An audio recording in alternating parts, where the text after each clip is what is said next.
you're going to see a whole lot of in the days to come. Yes, you're seeing some miracles. Peter Popoff, W.V. Grant, and Jim Bakker have all appeared on television as prophets of God seeking a donation. I need 50 people to help me with a $1,000 gift. However, all of these men have been exposed for some type of fraudulent activity. As you'll see, each of them managed to resurrect their career, continuing to do what they do best. I'm not afraid to break canes or crutches and jerk people out of wheelchairs. In 1986, Peter Popoff took in around $4 million a year as a televangelist who claimed to heal the sick. Oh, glory! During his revivals, Popoff claimed that God spoke to him directly, revealing the names and ailments of his congregants. Not everyone can hear the voice of God. He then acted accordingly to fix their problems. She got shocked! Unknown to Popoff, investigator James Randi sat in on a few of his revivals with some friends, a radio scanner, and a video camera. Randi then took what he discovered and played it on The Tonight Show with Johnny Carson. Hello, Petey. Can you hear me? If you can't, you're in trouble. John, is it... Popoff was being prompted by his wife through a wireless earpiece. 16 months after the piece was aired, Popoff filed for bankruptcy. 10 years later, he was back on the air. Coming up. His act roughly the same. She got shot! Popoff now peddles miracle spring water, which he asks you to sprinkle over a check. To prove God with a $19 offering. Or I feel that millionaire potential is going to be released in this year of Jubilee. As of 2005, Peter Popoff's ministry was taking in $23 million a year. Like Popoff, W.V. Grant led local revivals across the nation, claiming to heal members of the audience on the spot. In the name of Jesus. Come on. In the name of Jesus. A favorite diagnosis of his?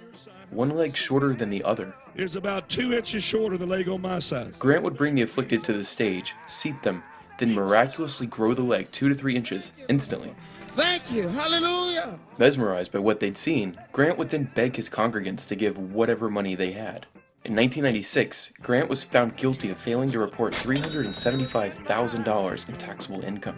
He was sentenced to 16 months in prison. Upon his release in 1997, he restarted his ministry in Dallas, Texas, where he solicited donations via form letters, including a square of cloth in each envelope. Sackcloth piece from a robe that we were asking God to bless. While Popoff and Grant parlayed their followers' donations into lavish lifestyles, it was Jim Bakker who elevated the classic televangelist operation into an organization large enough to support an entire theme park. In addition to the PTL Partner Center. Jim and then wife Tammy Faye Bakker built an empire through their Praise the Lord network that at one time generated an annual revenue in excess of $100 million.